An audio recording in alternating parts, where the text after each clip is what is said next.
All right, Rebecca Walser with us. We've got Keith Fitz-Gerald with us. We're looking at market reaction, how it's digesting all of this. Rebecca, if neither materializes in a lame duck session, either a spending measure to keep the government lights on or this relief, since they seem somehow joined at the hip, then what? What do the markets do?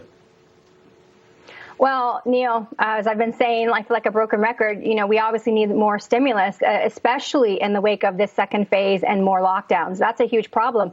But what I just am struggling with myself, just listening to, this last hit here piece is I don't understand why anybody, Democrats or Republicans, want to maintain liability for coronavirus at the corporate level, like not putting in a protection for businesses against coronavirus lawsuits is basically saying we want them to be able to sue. Why would a business be responsible for coronavirus? How would you prove and establish the business gave you coronavirus? Not opening our businesses because people don't want to go back because they can't sue their employers because it could get coronavirus. I mean, this is a crazy la land that we're talking about. I don't understand. The virus came from China. We're all human beings that breathe air. No one is responsible in the United States for this. And why would you want to sue anybody? And how would you determine that liability? So I have a big problem that that's what the holdup is, not suing people for the coronavirus. That's a very good point. And one of the reasons why Mitch McConnell is leery of signing on to this, because there are no such protections here. And Keith, if you're going to argue, as some Democrats have in particular, that they're sympathetic to these businesses and their plight when they're willy-nilly shut down, as the owner of this bar and restaurant in California had indicated with us yesterday, at least give them, some protection if they do stay open. And that's not happening. So it makes me think that this stimulus measure isn't happening either. Then what?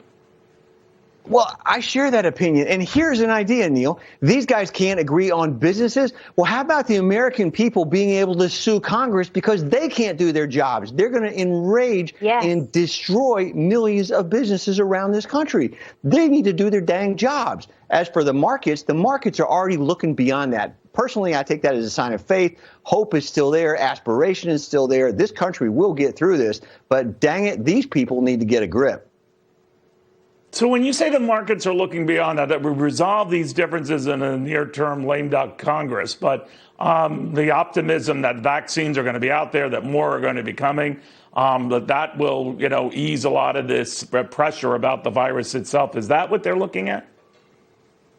Well, I think so, because if you look to history as our guide, right, angst is a tremendous short-term influence. However, it is always a massive opportunity on the other side, because that's when you have earnings return, that's when you have customers return, that's when you have hope return, that's when people do their thing. COVID is simply a magnificent, absolutely extraordinary example of that. And I don't mean that in a good way. I mean that just in terms of the size of the opportunity. I think 2021, when we do beat this, is an opportunity for the record books.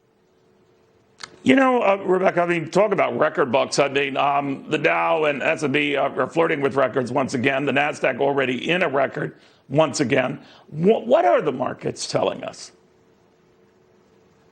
Well, I think that they do price in, just as Keith said, I think they are pricing in already some kind of additional stimulus.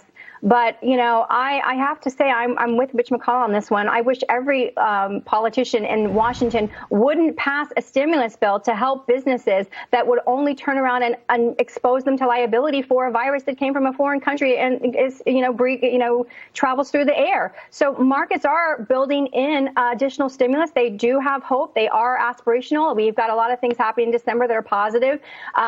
But at the same time, Neil, it doesn't make sense to say, well, we got to hurry up and pass this for the small businesses that only turn around and expose them to liability. Are you really on the side of business? Do you really want this country to get back to work? Or is this some sort of let's all shut down and just hope that we can all just, get welfare for the rest of our lives? We are a country based on consumer spending. That has not changed since March of 2020. It's just that we have had government stimulus to pull us through this hard time. That cannot last indefinitely. We cannot spend $4 trillion plus a year and keep everybody shuttered in their homes. We've got to get back to work. We've got to get back to life. We've got to get back to going out and spending money. And if it takes, vaccines to do that, whatever the solution is, we've got to do it or we're going to be in a depression. And it's a fact. It's an economic fact. If we do not get back to work and back to open, we are headed for a depression.